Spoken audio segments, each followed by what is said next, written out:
మిత్రులందరికీ నమస్కారం అండి. నిన్న ఈ మున్సిపల్ ఎంప్లాయీస్‌కి, అలాగే ఏపీ ట్రాన్స్‌కో, ఏపీ జెన్‌కో వాళ్ళకి, కార్పొరేషన్‌లో పనిచేసే వాళ్ళకి ఎగ్జామినేషన్స్‌లో రిలాక్సేషన్ ఎందుకివ్వరు అని చెప్పేసి మిత్రులు అడిగారు.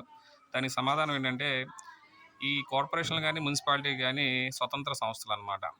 ఒక ఇండిపెండెంట్ బాడీస్ అనమాట. వాటికంటూ నిధులు అవే క్రియేట్ చేసుకుంటాయి. వాటికంటూ నిర్ణయాలు అవే తీసుకుంటాయి. వాటికి సంబంధించిన సిబ్బందిని కూడా అవే రిక్రూట్ చేసుకుంటాయి. సో, ఫస్ట్ నుంచి ఫర్ ఎగ్జాంపుల్ మున్సిపల్ అపాయింట్మెంట్స్ అని చెప్పేసి అదివరకు జరిగాయి.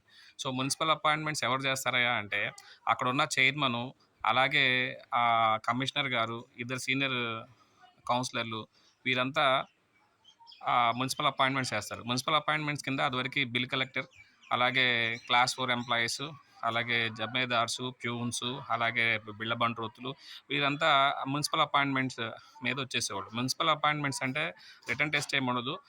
Fifth class, seventh class, eighth class qualifications మీద, లేదా 10th క్లాస్ క్వాలిఫికేషన్ మీద అప్ టు బిల్ కలెక్టర్ దాకా వారే అపాయింట్మెంట్స్ చేసేవారు. కాబట్టి వారి సర్వీస్ రూల్స్ వారి చేతిలో ఫ్రేమ్ చేయబడాయి. అలాగే ఆ రిక్రూట్మెంట్ కూడా వాళ్ళ చేతిలోనే ఉండేది. మీరు గమనిస్తే మున్సిపల్ శాఖలో పనిచేసే టీచర్స్ కూడా అదివరకు డిఎస్సి కాకుండా మున్సిపల్ అపాయింట్మెంట్స్ కిందే వాళ్ళు సపరేట్ టెస్ట్ రాసి వచ్చేవాళ్ళు. కాబట్టి వారికి అటానమస్ ఉందన్నమాట.